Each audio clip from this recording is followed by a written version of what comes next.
ನೀ ಸಲಹಲಿನ್ಯಾರು ಬಂದಡ್ಡೈಸುವರು ಮೂಲೋಕದ ಒಳ ಹೊರಗೆ. ಈ ಸಮಸ್ತ ದಿವವು ಕಸರು ನಿನಗೆ ಸಮರ್ಪಕವಾದ ಕಾರ್ಯ ಮಹಾಸುಖದಿ. ನಡೆಸುವರು ನಿರುತ ಲಕ್ಷ್ಮೀದಾಸಿ ಎಂದೆನಿಪಳು ನಿನ್ನರ ಮನೆಯಲ್ಲಿ. ದೇಶ ಕಾಲ ಗುಣ ಕರ್ಮಾದಿಗಳು ನಿನಗಾವಾಸ ಯೋಗ್ಯ ಸ್ಥಾನವೆಂದೆನಿಪವು. ಈಶಲೋಕತ್ರಕ್ಕೆ ಲೇಸಾಯಾಸ ಕಾಣೆನೋ ಕರುಣಾ ಸಮುದ್ರನೇ. ಒಲಿದು ಎಮ್ಮಭಿಲಾಷೆ ಪೂರೈಸೆಂದು ಬೇಡಿಕೊಂಬೇನೋ ವೇದ ವ್ಯಾಸ ಕೀಟಗೆ. ನೀನೆ ಒಲಿದು ಕೊಟ್ಟೆ ಮಹಾಸಿಂಹಾಸನವನೇರಿಸಿ ಪೊರೆದೆಯೋ ಪರಾಶರಾತ್ಮಜ ನಿನ್ನ ಗುಣಗಣ ಬಣ್ಣಿಸೆನ ಸಮರ್ಥನೆ.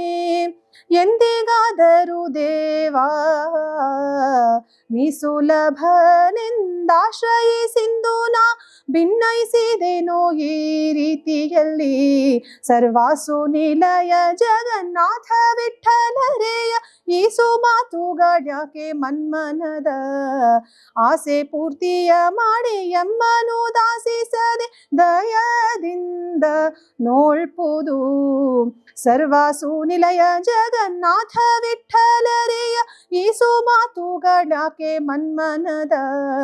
ಆಸೆ ಪೂರ್ತಿಯ ಮಾಡಿ ಎಮ್ಮನು ದಾಸಿಸದೆ ದಯದಿಂದ ನೋಳ್ಪುದು.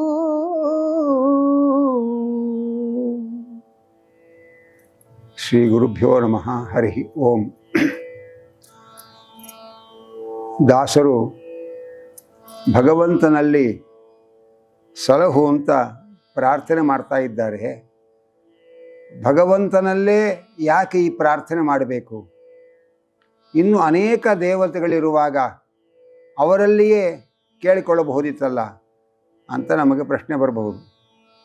ಅಲ್ಲಂದ್ರೂ ಸೂಕ್ಷ್ಮ ಇದೆ. ಅಂತಂದರೆ ನಾವು ಬೇರೆ ದೇವತೆಗಳನ್ನು ಶರಣಾದರೆ ಆ ದೇವತೆಗಳ ಕೆಳಗಿನ ದೇವತೆಗಳಿಂದ ನಮಗೆ ಅಪಾಯ ಬಂದರೆ ಅವರು ರಕ್ಷಣೆ ಮಾಡ್ತಾರೆ. ಆದರೆ ಅವರಿಗಿಂತ ಮೇಲಿನ ದೇವತೆಗಳಿಂದ ನಮಗೇನಾದರೂ ಅಪಾಯ ಒದಗಿ ಬಂದರೆ ನಮ್ಮ ವ್ಯಾಪ್ತಿಗೆ ಮೀರಿದ್ದು ಅಂತ ಇವರು ತಟಸ್ಥರಾಗ್ಬಿಡ್ತಾರೆ. ಆದರೆ ಭಗವಂತನಲ್ಲಿ ಶರಣಾದರೆ ಎಲ್ಲರೂ ಭಗವಂತನ ಕೆಳಗಿನವರು, ಭಗವಂತನ ಮೇಲೆ ಇನ್ಯಾರೂ ಇಲ್ಲ. ಆದ್ದರಿಂದ ನಮಗೆ ಯಾರೂ ಕೂಡ ತೊಂದರೆ ಕೊಡೋದಕ್ಕೆ ಸಾಧ್ಯ ಇಲ್ಲ. ಅನೇಕ ಜನರ ಕಥೆಗಳನ್ನು ಕೇಳ್ತೇವೆ. ಕೆಲವರು ಶಿವನ ವರದಿಂದ ಅವಧ್ಯರಾದ ಅಸುರರಿದ್ದಾರೆ. ಅವರನ್ನು ಹನುಮಂತ ಭೀಮಸೇನ ಅವರು ಸಂಹಾರ ಮಾಡಿದ್ದಾರೆ. ಬ್ರಹ್ಮದೇವರಿಂದ ವರ ಪಡೆದವರಿದ್ದಾರೆ. ಅವರನ್ನೂ ಹನುಮಂತ ಭೀಮಸೇನ ದೇವರ ಅವತಾರಗಳಲ್ಲಿ ಅವರು ಸಂಹಾರ ಮಾಡಿದ್ದಾರೆ. ಯಾರಿಂದಲೂ ಸಾಯಬಾರದು ಅಂತ ವರ ಪಡೆದ ಹಿರಣ್ಯಕಶಿಪುವನ್ನೂ ಕೂಡ ನರಸಿಂಹದೇವರು ಸಂಹಾರ ಮಾಡಿದ್ದಾರೆ. ಹಾಗಾದರೆ ಅವರೆಲ್ಲ ಬೇರೆ ಬೇರೆ ದೇವತೆಗಳಲ್ಲಿ ಶರಣಾಗಿದ್ದಾರೆ. ಎಲ್ಲ ದೈತ್ಯರು ಕೂಡ ಇಲ್ಲೊಂದು ವಿಶೇಷ ಸ್ವಾರಸ್ಯ ಅಂತಂದರೆ ದೇವತೆಗಳು ದೈತ್ಯರಿಗೆ ಶತ್ರುಗಳು ಅಂತ. ಆದರೆ ಎಲ್ಲ ದೈತ್ಯರೂ ಕೂಡ ಆ ದೈತ್ಯರಲ್ಲಿ ಯಾರಾದರೂ ಒಬ್ಬನು ಕುರಿತು ತಪಸ್ಸು ಮಾಡಿ ವರ ಪಡೆದವರಿಲ್ಲ. ಎಲ್ಲರೂ ಕೂಡ ದೇವತೆಗಳನ್ನೇ ಕುರಿತು ತಪಸ್ಸು ಮಾಡಿ ವರ ಪಡೆದವರು. ದೇವತೆಗಳನ್ನೇ ಕುರಿತು ತಪಸ್ಸು ಮಾಡಿ ವರ ಪಡೆದ ಮೇಲೆ ಇವರು ಯಾಕೆ ಹಾನಿಗೊಳಗಾದರು ಅಂತ ನಮಗೆ ಪ್ರಶ್ನೆ ಬರುತ್ತೆ. ಆದರೆ ಇವರೇನು ಮಾಡಿದ್ದಾರೆ ಅಂತಂದರೆ ಬೇರೆ ಬೇರೆ ದೇವತೆಗಳಿಗೆ ಶರಣಾದರು. ಆದರೆ ಪ್ರಧಾನ ದೇವತೆಯಾದ ವಿಷ್ಣುವನ್ನು ದ್ವೇಷ ಮಾಡಿದರು. ಪ್ರಧಾನವಾದ ಭಗವಂತನನ್ನು ದ್ವೇಷ ಮಾಡಿಕೊಂಡು ಬೇರೆ ಬೇರೆ ಯಾವ ದೇವತೆಗಳಲ್ಲಿ ಶರಣಾದರೂ ಕೂಡ ನಾವು ಸುರಕ್ಷಿತರಲ್ಲ. ಭಗವಂತನಲ್ಲೇ ನಾವು ಶರಣಾದರೆ ಆಗ ಅವನಿಂದ ನಾವು ಸುರಕ್ಷಿತರಾಗ್ತೇವೆ. ನಮಗೆ ಯಾವ ದೇವತೆಗಳಿಂದಲೂ ಅಪಾಯ ಬರೋದಕ್ಕೆ ಸಾಧ್ಯ ಇಲ್ಲ. ಶ್ರೀಮದ್ ವಾದಿರಾಜರು ಕೂಡ ತಮ್ಮ ಕೃತಿಯಲ್ಲಿ ಅದನ್ನು ಹೇಳ್ತಾರೆ. ಪ್ರಹ್ಲಾದ, ಧ್ರುವ ಇವರೆಲ್ಲ ಭಗವಂತನಲ್ಲಿ ಶರಣಾದವರು. ಅವರೆಲ್ಲ ಎಲ್ಲ ಆಪತ್ತುಗಳಿಂದ ಸುರಕ್ಷಿತರಾದರು. ಇನ್ನು ಅನೇಕ ಅಸುರರು ಬೇರೆ ಬೇರೆ ದೇವತೆಗಳಲ್ಲಿ ಶರಣಾದವರು. ಅವರೆಲ್ಲರೂ ಕೂಡ ಉದಾಹರಣೆಗೂ ಉಳಿದುಕೊಂಡಿಲ್ಲ. ಅಂದಮೇಲೆ ಭಗವಂತನಲ್ಲಿ ಯಾರು ಶರಣಾಗ್ತಾರೆ ಅವರಿಗೆ ಯಾರೂ ಅಡ್ಡಿಪಡಿಸುವವರಿಲ್ಲ. ಅವರು ನಿರಾತಂಕವಾಗಿರ್ತಾರೆ. ನೀ ಸಲಹಲಿ ಇನ್ಯಾರು ಬಂದು ಅಡ್ಡಯಿಸುವರು ಮೂರು ಲೋಕದೊಳ ಹೊರಗೆ. ನೀನು ನಮ್ಮನ್ನು ರಕ್ಷಣೆ ಮಾಡ್ತಾ ಇದ್ದರೆ ಈ ಮೂರು ಲೋಕದ ಒಳ ಹೊರಗೆ ನಮ್ಮನ್ನು ಯಾರು ತಾನೇ ಅಡ್ಡಿಪಡಿಸಕ್ಕೆ ಸಾಧ್ಯ. ಆದ್ದರಿಂದ ಭಗವಂತ, ನಾನು ನಿನ್ನಲ್ಲೇ ಶರಣಾಗಿ ಪ್ರಾರ್ಥನೆ ಮಾಡ್ತಾ ಇದ್ದೇನೆ, ಸಲಹು ಎಂಬುದಾಗಿ. ಹೀಗೆ ಭಗವಂತನಲ್ಲೇ ಸಲಹು ಅಂತ ಪ್ರಾರ್ಥನೆ ಮಾಡೋದಕ್ಕೆ ಕಾರಣ ಏನು ಅಂದರೆ, ಬೇರೆ ದೇವತೆಗಳಲ್ಲಿ ನಾವು ಶರಣಾದರೂ ಕೂಡ ಅವರ ಮೇಲಿನ ದೇವತೆಗಳಿಂದ ನಮಗೆ ಅಪಾಯಗಳು ಒದಗಿದರೆ ಅವರು ನಮ್ಮನ್ನು ರಕ್ಷಣೆ ಮಾಡಲಿಕ್ಕೆ ಬರೋದಿಲ್ಲ. ಸರ್ವೋತ್ತಮನಾದ ಭಗವಂತನಲ್ಲಿ ಶರಣಾದರೆ ಇನ್ಯಾವ ದೇವತೆಗಳು ನಮಗೆ ಏನು ತೊಂದರೆ ಕೊಡೋದಕ್ಕೆ ಸಾಧ್ಯ ಇಲ್ಲ. ನೀ ಸಲಹಲ್ಲಿ ಇನ್ಯಾರು ಬಂದಡ್ಡಯಿಸುವರು ಮೂರು ಲೋಕದೊಳ ಹೊರಗೆ. ಈ ಸಮಸ್ತ ದಿವವು ಕಸರು ನಿನಗೆ ಸಮರ್ಪಕವಾದ ಕಾರ್ಯ ಮಹಾಸುಖದಿ ನಡೆಸುವರು ನಿರುತ. ಈ ಎಲ್ಲ ದಿವವು ಕಸರು ಅಂದರೆ ದೇವತೆಗಳು ಅಂತ ಅರ್ಥ. ದಿವು ಅಂದರೆ ದೇವಲೋಕ, ಅದನ್ನೇ ಓಕಸ್ ಅಂದರೆ ಆಶ್ರಯ ಪಡೆದವರು ಅಂತ ಅರ್ಥ. ಹೀಗೆ ಮೇಲಿನ ದೇವಲೋಕದಲ್ಲಿರತಕ್ಕಂತಹ ಎಲ್ಲ ದೇವತೆಗಳು ಕೂಡ ನಿನ್ನ ದಾಸರಾಗಿದ್ದಾರೆ. ಈ ಸಮಸ್ತ ದಿವವು ಕಸರು ನಿನಗೆ ಸಮರ್ಪಕವಾದ ಕಾರ್ಯ ಮಾಡ್ತಾ ಇದ್ದಾರೆ. ಅಂದರೆ ಎಲ್ಲರೂ ಕೂಡ ಭಗವಂತನ ಸೇವಾ ಕಾರ್ಯವನ್ನು ಮಾಡ್ತಾ ಇದ್ದಾರೆ ಅನ್ನುವುದನ್ನು ಹೇಳ್ತಾ ಇದ್ದಾರೆ. ಎಲ್ಲ ದೇವತೆಗಳು ಕೂಡ ಭಗವಂತನ ಸೇವೆಯನ್ನು ಮಾಡ್ತಾ ಇದ್ದಾರೆ ತಂದ ಮೇಲೆ ಆ ಭಗವಂತ ಸರ್ವೋತ್ತಮ ಅನ್ನುವುದು ನಮಗೆ ಅರ್ಥ ಆಗ್ತಾ ಇದೆ. ಭಗವಂತನ ಶಾಸನವನ್ನು ಯಾರೂ ಕೂಡ ದಾಟಲಿಕ್ಕೆ ಸಾಧ್ಯ ಇಲ್ಲ. ನಿನಗೆ ಸಮರ್ಪಕವಾದ ಕಾರ್ಯ ಮಹಾಸುಖದಿ ನಡೆಸುವರು ನಿರುತ. ಈ ಅಂಶವನ್ನು ನಾವಿಲ್ಲಿ ಗಮನಿಸಬೇಕು. ನಿನಗೆ ಸಮರ್ಪಕವಾದ ಕಾರ್ಯ ಅಂದರೆ ಯಾವುದರಿಂದ ನೀನು ಪ್ರೀತನಾಗ್ತೀಯೋ ಅಂತಹ ಕಾರ್ಯವನ್ನು ದೇವತೆಗಳು ನಿನ್ನ ಪ್ರೇರಣೆಯಿಂದ ಮಾಡ್ತಾ ಇದ್ದಾರೆ. ಮಾಡುವುದನ್ನು ಹೇಗೆ ಮಾಡ್ತಾ ಇದ್ದಾರೆ? ಮಹಾಸುಖದಿ ಅಂತ ಇದ್ದಾರೆ. ಶಾಸ್ತ್ರದಲ್ಲಿ ಒಂದು ಮಾತಿದೆ, ಏನು ಅಂದರೆ, ಶಾಸ್ತ್ರ ಹೇಳಿದೆ ಅಂತ ಮಾಡೋದು ಬೇರೆ, ಶಾಸ್ತ್ರ ಹೇಳಿದೆ ಅಂತ ಅಷ್ಟಕ್ಕೆ ಹೆದರಿಕೊಂಡು ಮಾಡುವುದರಿಂದ ಬರುವ ಪುಣ್ಯಕ್ಕಿಂತಲೂ ಭಗವಂತ ಪ್ರೀತಿಯಾಗಲಿ ಅಂತ ಭಗವಂತನ ಮೇಲೆ ಪ್ರೀತಿಯಿಂದ ಮಾಡುವ ಕರ್ಮಕ್ಕೆ ಫಲ ಜಾಸ್ತಿ ಅಂತ ಒಂದು ಮಾತು ಹೇಳ್ತಾ ಇದ್ದಾರೆ. ಆದ್ದರಿಂದ ಶಾಸ್ತ್ರ ಹೇಳಿದೆ ನಾವು ಮಾಡಬೇಕು ಅಂತ ಹೇಳಿ ಶಾಸ್ತ್ರಕ್ಕೆ ಹೆದರಿಕೊಂಡು ಮಾಡುವಾಗ ಬರುವ ಪುಣ್ಯಕ್ಕಿಂತಲೂ ಭಗವಂತನ ಮೇಲಿನ ಪ್ರೀತಿಯಿಂದ ಮಾಡುವ ಕಾರ್ಯಗಳಿಗೆ ಬರುವ ಫಲ ಹೆಚ್ಚು ಅನ್ನುವುದನ್ನು ಶಾಸ್ತ್ರ ಹೇಳ್ತಾ ಇದೆ. ಜೊತೆಯಲ್ಲಿ ಏನೇ ಭಗವಂತನ ಸೇವಾ ಕಾರ್ಯವನ್ನು ಮಾಡುವಾಗ ಮನಸ್ಸಿನಲ್ಲಿ ಬೇಸರ ಪಟ್ಕೊಂಡು ಮಾಡಬಾರ್ದು. ಅಯ್ಯೋ ಮಾಡಬೇಕಲ್ಲ ಅಂತ ಬೇಸರ ಪಟ್ಕೊಂಡು ಮಾಡಬಾರ್ದು. ಶ್ರೀಮದ್ ವಾದಿರಾಜರು ಸ್ವಪ್ನಪದದಲ್ಲಿ ಹೇಳ್ತಾರೆ, ಏನಂದರೆ ಬೇಸರದೆ ಬೇಸರೆ ಮನ್ನದಿ ಮಾಣಿಸು ಹಾಗೆ ಅಂತಾರೆ. ಯಾರು ಭಗವಂತನ ಸೇವಾ ಕಾರ್ಯವನ್ನು ಮನಸ್ಸಿನಲ್ಲಿ ಬೇಸರ ಪಟ್ಟುಕೊಂಡ್ರೆ ಮಣ್ಣು ಹೊಯ್ಯಿಸದೆ ಮಾಣೆನು ಅಂದರೆ ಭಗವಂತನ ಸೇವಾ ಕಾರ್ಯವನ್ನು ಮಾಡುವಾಗ ಮನಸ್ಸಿನ ಉಲ್ಲಾಸದಿಂದ ಸಂತೋಷವಾಗಿ ಮಾಡದೆ ಮನಸ್ಸಿನಲ್ಲಿ ಅಸಮಾಧಾನದಿಂದ ಬೇಸರಿಕೆಯಿಂದ ಯಾರು ಮಾಡ್ತಾರೆ ಅವರಿಗೆ ಮಣ್ಣು ಮುಕ್ಕಿಸ್ತೇನೆ ನಾನು ಅನ್ನುವ ಮಾತನ್ನು ಭಗವಂತ ಹೇಳ್ತಾನೆ. ಅದಕ್ಕೆ ಈ ದೇವತೆಗಳೆಲ್ಲ ಭಗವಂತನಲ್ಲಿ ಉತ್ತಮ ಭಕ್ತರಾಗಿದ್ದಾರಾದ್ದರಿಂದ ಅವರು ಭಗವಂತನ ಸೇವಾ ಕಾರ್ಯವನ್ನು ಅವರು ಏನೇನು ಜವಾಬ್ದಾರಿ ಭಗವಂತ ಕೊಟ್ಟಿದ್ದಾನೆ, ಭಗವಂತನ ಸೇವೆ ಅಂದರೆ ಇನ್ನೇನೋ ಬೇರೆ ಕಾರ್ಯಕ್ರಮ ಅಲ್ಲ, ನಮ್ಮ ಪಾಲಿಗೆ ಭಗವಂತ ಏನೇನು ಕರ್ತವ್ಯಗಳನ್ನು ಕೊಟ್ಟಿದ್ದಾನೆ ಅವನು ನಮ್ಮ ಪಾಲಿಗೆ ವಹಿಸಿದ ಕರ್ತವ್ಯಗಳನ್ನು ಅವನು ಪ್ರೀತಿಯಾಗಲಿ ಅಂತ ಸಂತೋಷವಾಗಿ ಮಾಡೋದೇ ಭಗವಂತನ ಸೇವಾ ಕಾರ್ಯ. ಹಾಗಾಗಿ ಎಲ್ಲ ದೇವತೆಗಳು ಕೂಡ ಭಗವಂತನ ಸೇವಾ ಕಾರ್ಯವನ್ನು ಮಹಾಸುಖದಿ ಅತ್ಯಂತ ಸಂತೋಷವಾಗಿ ಮಾಡ್ತಾ ಇದ್ದಾರೆ. ಮತ್ತು ಮಹಾಸುಖದಿ ನಿರುತ ಅಂತ ಒಂದು ಶಬ್ದ ಪ್ರಯೋಗ ಮಾಡಿದ್ದಾರೆ. ಅಂದರೆ ಬೇರೆ ಬೇರೆ ಕೆಲಸಕ್ಕೆ ಒಂದು ಸಮಯದ ನಿಗದಿ ಇದೆ. ಹಾಗೆ ಭಗವಂತನ ಸೇವೆ ಅಂದರೆ ಬೆಳಗ್ಗೆ 1 ಗಂಟೆ ಸಂಧ್ಯಾ ವಂದನೆಯೋ ದೇವರ ಪೂಜೆಯೋ ಒಂದು ಮಾಡಿದರೆ ನಮಗೂ ಭಗವಂತನಿಗೂ ಸಂಪರ್ಕ ಮುಗಿಯಿತು. ಇನ್ನು ನಾಳೆ ಬೆಳಗ್ಗೆ ತನಕ ಅವನು ನಮ್ಮ ತಂಟೆಗೆ ಬರಬಾರ್ದು, ನಾವು ಅವನ ತಂಟೆಗೆ ಹೋಗೋ ಹಾಗಿಲ್ಲ ಅನ್ನುವಂತಹ ಒಪ್ಪಂದದ ಕಾರ್ಯಕ್ರಮ ಅಲ್ಲ ಇದು. ಮತ್ತು ನಿರುತ ನಾವು ಬೆಳಗ್ಗೆಯಿಂದ ಪ್ರಾತಃ ಪ್ರಭೃತಿ ಸಾಯಾಂತಂ ಸಾಯಾದಿ ಪ್ರಾತರಂ ತಥಾ ಯತ್ ಕರೋಮಿ ಜಗನ್ನಾಥ ತದಸ್ತು ತವ ಪೂಜನಂ. ಬೆಳಗಿನಿಂದ ಸಂಜೆಯವರೆಗೆ, ಸಂಜೆಯಿಂದ ಮರುದಿನದ ಬೆಳಗಿನವರೆಗೆ ಏನೇನು ಮಾಡ್ತೇನೆ ಅದೆಲ್ಲವೂ ನಿನ್ನ ಪೂಜೆಯಾಗಲಿ ಅನ್ನುವಂತಹ ದೊಡ್ಡ ಸಂಕಲ್ಪದ ಕ್ರಮವನ್ನು ನಮ್ಮ ಪ್ರಾಚೀನರು ನಮಗೆ ಹಾಕಿಕೊಟ್ಟಿದ್ದಾರೆ. ಆದ್ದರಿಂದ ಭಗವಂತನ ಸೇವಾ ಕಾರ್ಯವನ್ನು ಮಾಡಬೇಕಾದ್ರೆ 2 ಅಂಶ, ಒಂದು ಸಂತೋಷದಿಂದ ಮಾಡಬೇಕು, ಒಂದು ಯಾವಾಗಲೂ ಮಾಡಬೇಕು. ನಿರುತ ಅಂತ ಆ ಶಬ್ದವನ್ನು ಉದ್ದೇಶಪೂರ್ವಕವಾಗಿ ದಾಸರು ಹಾಕಿದ್ದಾರೆ. ಹಾಗಾಗಿ ಎಲ್ಲ ದಿವೌಕಸರು ಕೂಡ ಈ ಸಮಸ್ತ ದಿವೌಕಸರು ನಿನಗೆ ಸಮರ್ಪಕವಾದ ಕಾರ್ಯ ಮಹಾಸುಖದಿ ನಡೆಸುವರು ನಿರುತ. ಯಾವಾಗಲೂ ಸಂತೋಷವಾಗಿ ಅವರವರಿಗೆ ಕೊಟ್ಟ ಜವಾಬ್ದಾರಿಯ ಕಾರ್ಯಗಳನ್ನು ದೇವತೆಗಳೆಲ್ಲ ನಿನ್ನ ಪೂಜಾರೂಪವಾಗಿ ಸಂತೋಷವಾಗಿ ಪ್ರತಿನಿತ್ಯ ಪ್ರತಿ ಕ್ಷಣದಲ್ಲಿ ನಿರ್ವಹಣೆ ಮಾಡ್ತಾ ಇದ್ದಾರೆ. ಆದ್ದರಿಂದ ಎಲ್ಲ ದಾಸರು ಎಲ್ಲ ದೇವತೆಗಳು ನಿನ್ನ ದಾಸರು. ಆದರೆ ನೀನು ನಮ್ಮನ್ನು ರಕ್ಷಣೆ ಮಾಡುವ ಪಣ ತೊಟ್ಟ ಮೇಲೆ ಇನ್ಯಾವ ದೇವತೆಗಳಿಂದ ಇನ್ಯಾವ ವ್ಯಕ್ತಿಗಳಿಂದಲೂ ನಮಗೆ ಅಡ್ಡಿ ಆತಂಕಗಳು ಬರೋದಕ್ಕೆ ಸಾಧ್ಯ ಇಲ್ಲ ಎಂಬ ಖಚಿತ ಭರವಸೆಯಲ್ಲಿ ನಾನು ನಿನಗೆ ಸಲಹುವಂತ ಶರಣಾಗಿದ್ದೇನೆ ಅನ್ನೋದನ್ನು ದಾಸರು ಹೇಳ್ತಾ ಇದ್ದಾರೆ. ಜೊತೆಯಲ್ಲಿ ಲಕ್ಷ್ಮೀದೇವಿಯನ್ನ ಶರಣಾಗುವವರು ಬಹಳ ಜನ ಇದ್ದಾರೆ. ಭಗವದ್ಗೀತೆಯಲ್ಲಿ ಅರ್ಜುನ ಪ್ರಶ್ನೆ ಮಾಡ್ತಾನೆ, ಶ್ರೀತತ್ವದ ಉಪಾಸನೆಯಿಂದಲೂ ಮೋಕ್ಷವಾಗತ್ತೆ ಅಂತ ಶಾಸ್ತ್ರಗಳು ಹೇಳುತ್ತೆ. ಹಾಗಿರುವಾಗ ನಿನ್ನ ಉಪಾಸನೆಯನ್ನೇ ಯಾಕೆ ಮಾಡಬೇಕು ನಾವು ಅಂತ ಅರ್ಜುನ ಪ್ರಶ್ನೆ ಮಾಡ್ತಾನೆ. ಅದಕ್ಕೆ ಕೃಷ್ಣ ಹೇಳ್ತಾನೆ, ಶ್ರೀತತ್ವದ ಉಪಾಸನೆ ಮಾಡಿದರೂ ಮೋಕ್ಷ ಸಿಗತ್ತೆ ಅನ್ನುವ ಶಾಸ್ತ್ರದ ಮಾತು ಸತ್ಯ. ಆದರೆ ಶ್ರೀತತ್ವದ ಉಪಾಸನೆಯಿಂದಲೇ ಮೋಕ್ಷ ಸಿಗೋದಿಲ್ಲ. ಶ್ರೀತತ್ವದ ಉಪಾಸನೆ ಮಾಡಿ ಲಕ್ಷ್ಮಿಯನ್ನು ಒಲಿಸಿಕೊಂಡ ಮೇಲೆ ಭಗವಂತನ ಉಪಾಸನೆ ಮತ್ತೆ ಪ್ರತ್ಯೇಕ ಮಾಡಲೇಬೇಕು ಮೋಕ್ಷಕ್ಕೆ. ಆ ಭಗವಂತನ ಉಪಾಸನೆಯಿಂದಲೇ ಮೋಕ್ಷ ನಮಗೆ ಲಭ್ಯವಾಗೋದು. ಮತ್ತು ಶ್ರೀದೇವಿ ಏನು ಮಾಡ್ತಾಳೆ? ಶ್ರೀತತ್ವವನ್ನು ಉಪಾಸನೆ ಮಾಡಿ ಒಲಿಸಿಕೊಂಡ್ರೆ ಭಗವಂತನ ಉಪಾಸನೆಗೆ ಬರುವ ಅಡ್ಡಿ ಆತಂಕಗಳನ್ನು ದೂರ ಮಾಡ್ತಾಳೆ. ಅದನ್ನು ಸುಲಭವಾಗಿ ಭಗವಂತನ ಉಪಾಸನೆ ಮಾಡೋಕ್ಕೆ ಅನುಕೂಲ ಮಾಡಿಕೊಡ್ತಾಳೆ. ಅಷ್ಟೇ ಹೊರತು ಲಕ್ಷ್ಮೀ ತತ್ವ ಉಪಾಸನೆ ಮಾಡಿ ಮತ್ತು ಪ್ರತ್ಯೇಕವಾಗಿ ಭಗವಂತನ ಉಪಾಸನೆ ಮಾಡಿಯೇ ಮೋಕ್ಷವನ್ನು ಪಡೆಯಬೇಕು.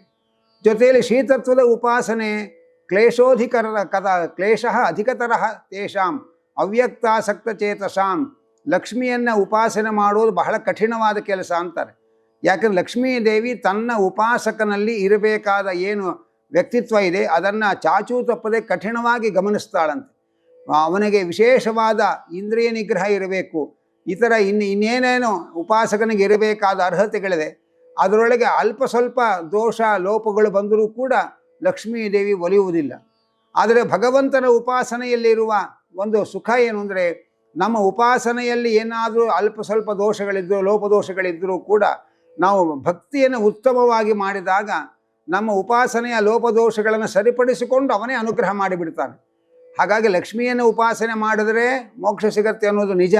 ಆದರೆ ಲಕ್ಷ್ಮಿಯನ್ನು ಉಪಾಸನೆ ಮಾಡಿ ಪ್ರತ್ಯೇಕವಾಗಿ ಭಗವಂತನ ಉಪಾಸನೆಯನ್ನು ಮಾಡಬೇಕು ಅನ್ನೋದು ಒಂದು ಕ್ಲೇಶ ಇದೆ. ಜೊತೆಯಲ್ಲಿ ಲಕ್ಷ್ಮೀ ಉಪಾಸನೆ ಮಾಡುವಾಗ ಉಪಾಸಕನಲ್ಲಿ ಇರಬೇಕಾದ ಅರ್ಹತೆಗಳೇನಿದೆ ಅದರಲ್ಲಿ ಅಲ್ಪ ಸ್ವಲ್ಪವೂ ಕೂಡ ಕುಂದುಕೊರತೆಗಳು ಬಂದರೆ ಲಕ್ಷ್ಮಿ ಒಲಿಯೋದಿಲ್ಲ. ಅದರ ಬದಲು ನೇರವಾಗಿ ಭಗವಂತನ ಉಪಾಸನೆಯನ್ನೇ ಮಾಡಿದರೆ ಭಗವಂತನ ಅನುಗ್ರಹವೂ ಆಗತ್ತೆ. ಅಂದಮೇಲೆ ಲಕ್ಷ್ಮಿ ಅನುಗ್ರಹವೂ ಆಗೇ ಆಗತ್ತೆ. ಆದ್ದರಿಂದ ಭಗವಂತನ ಉಪಾಸನೆಯಿಂದ ಲಕ್ಷ್ಮೀನಾರಾಯಣರ ಅನುಗ್ರಹವನ್ನು ಪಡೆದು ಉದ್ಧಾರ ಆಗುವುದು ಸುಲಭವಾದ ಮಾರ್ಗ ಅಂತ ಹೇಳ್ತಾರೆ. ನಾವು ರಾಮಾಯಣದಲ್ಲಿ ನೋಡ್ತೇವೆ, ರಾವಣ ಸೀತೆಯ ಬಳಿಗೆ ಹೋದ, ಸೀತೆಯ ಅನುಗ್ರಹವೂ ಆಗಲಿಲ್ಲ, ರಾಮನ ಅನುಗ್ರಹವೂ ಆಗಲಿಲ್ಲ. ವಿಭೀಷಣ ರಾಮನ ಬಳಿಗೆ ಹೋದ, ರಾಮನ ಅನುಗ್ರಹವೂ ಆಯಿತು, ಸೀತೆಯ ಅನುಗ್ರಹವೂ ಆಯಿತು. ನಾವು ನಾರಾಯಣನಿಗೆ ಶರಣಾದರೆ ನಾರಾಯಣನ ಅನುಗ್ರಹವೂ ಆಗತ್ತೆ, ಲಕ್ಷ್ಮಿ ಅನುಗ್ರಹವೂ ಆಗತ್ತೆ. ನಾವು ಕೇವಲ ಲಕ್ಷ್ಮಿಯಲ್ಲೇ ಶರಣಾದರೆ ಲಕ್ಷ್ಮಿ ಅನುಗ್ರಹ ಆಗೋದು ಬಹಳ ಕಠಿಣ. ಆದರೂ ಕೂಡ ಮತ್ತೆ ಭಗವಂತನ ಅನುಗ್ರಹ ಸಂಪಾದನೆ ಮಾಡಲೇಬೇಕು. ಆದ್ದರಿಂದ ಅಂತಹ ಮಹಾಲಕ್ಷ್ಮಿಯು ನಿನ್ನ ಅರಮನೆ ಒಳಗೆ ನಿನ್ನ ಸೇವೆ ಮಾಡುವ ದಾಸಿಯಾಗಿದ್ದಾಳಾದ್ದರಿಂದ ದಾಸಿಯನ್ನು ಉಪಾಸನೆ ಮಾಡಿ ನಿನ್ನನ್ನು ಒಲಿಸ್ಕೊಳ್ಳೋದಕ್ಕಿಂತ ಸರ್ವಸ್ವಾಮಿಯಾದ ನಿನ್ನನ್ನೇ ಉಪಾಸನೆ ಮಾಡಿ ಒಲಿಸಿಕೊಂಡ್ರೆ ನಿನ್ನ ಮನೆಯ ಎಲ್ಲ ದಾಸರು ನಮಗೆ ಅನುಗ್ರಹ ಮಾಡ್ತಾರೆ ಅನ್ನುವಂತಹ ಸೂಕ್ಷ್ಮವಾದ ಸಂಗತಿಯನ್ನು ದಾಸರು ಹೇಳ್ತಾರೆ. ನಿನ್ನ ಲಕ್ಷ್ಮೀ ದಾಸಿ ಎಂದೆನಿಪಳು ನಿನ್ನ ಅರಮನೆಯಲ್ಲಿ, ದೇಶ ಕಾಲ ಗುಣ ಕರ್ಮಾದಿಗಳು ನಿನಗೆ ಆವಾಸ ಯೋಗ್ಯ ಸ್ಥಾನವೆಂದೆನಿಪವು. ಯಾವುದೇ ಸಾಧನೆ ಮಾಡಬೇಕಾಗಿದ್ರೆ ದೇಶ ಕಾಲ ನಮ್ಮಲ್ಲಿರ್ತಕ್ಕಂಥ ಗುಣಗಳು ನಮ್ಮ ಕರ್ತವ್ಯ ಕರ್ಮಗಳು ಇದೆಲ್ಲ ಇರಬೇಕು. ಆದರೆ ಇದಿಷ್ಟರಿಂದಲೇ ನಮಗೆ ಭಗವದ್ ಅನುಗ್ರಹ ಅಥವಾ ಮೋಕ್ಷ ಆಗ್ಲಿಕ್ಕೆ ಸಾಧ್ಯ ಇಲ್ಲ. ಯಾಕೆಂದರೆ ನೀ ದೇಶ ಕಾಲ ಗುಣ ಕರ್ಮಾದಿಗಳು ನಿನಗೆ ಆವಾಸ ಯೋಗ್ಯ ಸ್ಥಾನವೆಂದೆನಿಪವು. ಇದನ್ನೇ ಈಶಾವಾಸ್ಯ ಉಪನಿಷತ್ತಿನಲ್ಲಿ ಈಶಾವಾಸ್ಯಂ ಇದಂ ಸರ್ವಂ, ಇದೆಲ್ಲವೂ ಕೂಡ ಭಗವಂತನ ವಾಸಸ್ಥಾನ. ಆದ್ದರಿಂದ ನಾವು ಸಾಮಾನ್ಯವಾಗಿ ದೊಡ್ಡ ಮನೆಯನ್ನು ಕಟ್ಟಿ ಗೃಹ ಪ್ರವೇಶ ಮಾಡಿ ಬಂದವರಿಗೆಲ್ಲ ಮನೆಯನ್ನು ತೋರಿಸ್ಲಿಕ್ಕೆ ಸಂಭ್ರಮದಿಂದ ಹೋಗ್ತೇವೆ. ಇದು ನಮ್ಮ ಕೋಣೆ, ಇದು ನಮ್ಮ ಅಡುಗೆ ಮನೆ, ಇದು ನಾವು ಮಲಗುವ ಕೋಣೆ, ಇದು ನಮ್ಮ ಹಾಲು, ಇದು ದೇವರ ಮನೆ ಅಂತ ನಮ್ಮ ಮನೆ ಒಳಗೆ ದೇವರಿಗೊಂದು ಸಣ್ಣ ಮನೆಯನ್ನು ನಾವು ತೋರಿಸ್ತೇವೆ. ಆದರೆ ದೇವರ ಮನೆಯಲ್ಲಿ ನಾವಿರೋದು ಅನ್ನುವ ಎಚ್ಚರ ನಾವು ಮರೆತು ಬಿಡ್ತೇವೆ. ಇದಷ್ಟೂ ದೇವರ ಮನೆ. ಆ ದೇವರ ಮನೆ ಒಳಗೆ ನಮಗೆ ಭಗವಂತ ಇಲ್ಲಿ ಈ ಕೆಲಸ ಮಾಡಲಿಕ್ಕೆ ವ್ಯವಸ್ಥೆ ಮಾಡಿಕೊಟ್ಟಿದ್ದಾನೆ ಅನ್ನುವ ಅನುಸಂಧಾನ ನಮಗಿರಬೇಕು. ಹಾಗಾಗಿ ದೇಶ ಕಾಲ ಗುಣ ಕರ್ಮಗಳೆಲ್ಲವೂ ಕೂಡ ಸರ್ವಸ್ವಾಮಿಯಾದ ಭಗವಂತನ ಆವಾಸ ಸ್ಥಾನ ಅನ್ನುವ ಎಚ್ಚರ ಇರಬೇಕು. ಆದರೆ ನಾವು ಸಂಕಲ್ಪ ಮಾಡಬೇಕಾದ್ರೆ ದೇಶ ಕಾಲಗಳನ್ನೆಲ್ಲ ಹೇಳ್ತೇವೆ ನಾವು. ಅದರ ಅರ್ಥ ನಾವು ಈ ಒಂದು ಮಹತ್ ಕಾರ್ಯವನ್ನು ಮಾಡಬೇಕಾಗಿದ್ದರೆ ಆ ದೇಶದ ಅಂತರ್ಯಾಮಿಯಾದ ಭಗವದ್ರೂಪ, ಕಾಲದ ಅಂತರ್ಯಾಮಿಯಾದ ಭಗವದ್ರೂಪ, ನಮ್ಮಲ್ಲಿರಬೇಕಾದ ಸದ್ಗುಣಗಳು ಅದರ ಅಂತರ್ಯಾಮಿಯಾದ ಭಗವದ್ರೂಪಗಳು, ನಾವು ಮಾಡುವ ಕರ್ತವ್ಯ ಕರ್ಮಗಳು ಅದರ ನಿಯಾಮಕ ಭಗವದ್ರೂಪಗಳು, ಇಷ್ಟೆಲ್ಲ ಭಗವದ್ರೂಪಗಳ ಪ್ರೇರಣೆ ಅನುಗ್ರಹ ಆದರೆ ನಮ್ಮ ಒಂದು ಕಾರ್ಯಕ್ರಮ ನಡೆಯಲಿಕ್ಕೆ ಸಾಧ್ಯ. ಆದ್ದರಿಂದ ದೇಶ ಕಾಲ ಗುಣ ಕರ್ಮಗಳೆಲ್ಲ ಈಶನಿಗೆ ಆವಾಸ ಯೋಗ್ಯ ಸ್ಥಾನ ಅನ್ನುವ ಎಚ್ಚರ ನಮಗಿರಬೇಕು. ಆದ್ದರಿಂದ ನಾವು ಅವನ ಅಧೀನದಲ್ಲೇ ಅವನ ಋಣದಲ್ಲೇ ನಾವು ಎಲ್ಲವನ್ನೂ ಮಾಡ್ತಾ ಇರೋದಾದ್ದರಿಂದ ಯಾರ ಋಣದಲ್ಲಿ ನಾವಿದ್ದೇವೆ ಅವನಿಗೆ ನಾವು ಶರಣಾಗುವುದು ನಮ್ಮ ಕರ್ತವ್ಯ ಅನ್ನುವುದನ್ನು ಸೂಚ್ಯವಾಗಿ ದಾಸರು ತಿಳಿಸ್ತಾ ಇದ್ದಾರೆ. ಭಗವಂತ ಇಡೀ ಜಗತ್ತಿಗೆ ಈಶ, ನಾವು ಅವನ ದಾಸ ಹಾಗೆ ಅಂತ ಶಾಸ್ತ್ರ ಹೇಳ್ತಾ ಇದೆ. ದಾಸ ಅಂದರೆ ಎಲ್ಲಿವರೆಗೆ? ಕೆಲವರು ಸಂಸಾರದಲ್ಲಿ ಇರೋ ತನಕ ದಾಸ, ಆಮೇಲೆ ನಾವೇ ಈಶ ಅಂತ ಹೇಳುವಂತಹ ವಿಕಾರಗಳನ್ನು ನಾವು ಕಾಣ್ತೇವೆ. ಆದರೆ ದಾಸ ಎಲ್ಲಿವರೆಗೆ ಅಂದರೆ ಆ ಶಬ್ದವನ್ನು ಹಿಂದೆ ಮುಂದೆ ಮಾಡಬೇಕು.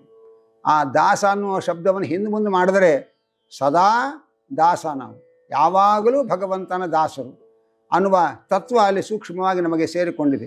ಆ ಪರಮಾತ್ಮ ಇಂಥ ಅದ್ಭುತವಾದ ಪ್ರಪಂಚಕ್ಕೆ ನಿಯಾಮಕ ಅಂತಂದರೆ ನಮ್ಮಂತಹ ವಿಚಿತ್ರ ಬುದ್ಧಿಗಳ ವ್ಯಕ್ತಿಗಳನ್ನೆಲ್ಲ ಇಟ್ಕೊಂಡು ಅವನು ಈ ಜಗತ್ತು ನಡೆಸ್ತಾನೆ. ಅವನಿಗೆ ಎಷ್ಟು ಆಯಾಸ ಆಗುತ್ತೋ ಏನೋ ಪಾಪ. ಸಣ್ಣ ಒಂದು ಮನೆಯ ಪರಿವಾರವನ್ನು ನಿಭಾಯಿಸುವಾಗಲೇ ನಮಗೆ ಬಹಳ ಆಯಾಸ ಆಗತ್ತೆ, ಕ್ಲೇಶ ಆಗತ್ತೆ. ಇಂಥ ದೊಡ್ಡ ಪ್ರಪಂಚವನ್ನೆಲ್ಲ ನಿಭಾಯಿಸಬೇಕಾಗಿದ್ದರೆ ಭಗವಂತನಿಗೆ ಎಷ್ಟು ಆಯಾಸ ಆಗುತ್ತೋ ಏನೋ ಹಾಗೆ ಅಂತ ನಮಗನ್ಸಿದರೆ ದಾಸರು ಹೇಳ್ತಾರೆ, ಈಶ ಲೋಕತ್ರಯಕ್ಕೆ ಲೇಸಾಯಾಸ ಕಾಣೆನು. ಈ ಇಡೀ 3 ಲೋಕಕ್ಕೆ ನೀನು ಈಶನಾಗಿದ್ದಿ, ಆದರೆ ಸ್ವಲ್ಪವೂ ನಿನಗೆ ಆಯಾಸ ಅನ್ನೋದಿಲ್ಲ. ನಮಗೆ ಯಾಕೆ ಆಯಾಸ ಆಗತ್ತೆ, ಅವನಿಗೆ ಯಾಕೆ ಆಯಾಸ ಆಗಲ್ಲ ಅಂತಂದರೆ ನಮ್ಮ ಅಧೀನ ಯಾವುದೂ ಅಲ್ಲ. ನಾವು ಒಂದು ಸಣ್ಣ ಕಾರ್ಯಕ್ರಮವನ್ನು ನಿರ್ವಹಣೆ ಮಾಡುವಾಗ ಅಥವಾ ಒಂದು ಸಣ್ಣ ಪರಿವಾರವನ್ನು ನಾವು ನಿಭಾಯಿಸುವಾಗ ಆ ಯಾವುದೇ ಜಡ ಪದಾರ್ಥಗಳು ನಮ್ಮ ಅಧೀನ ಅಲ್ಲ, ಯಾವ ಚೇತನರೂ ನಮ್ಮ ಅಧೀನರಲ್ಲ.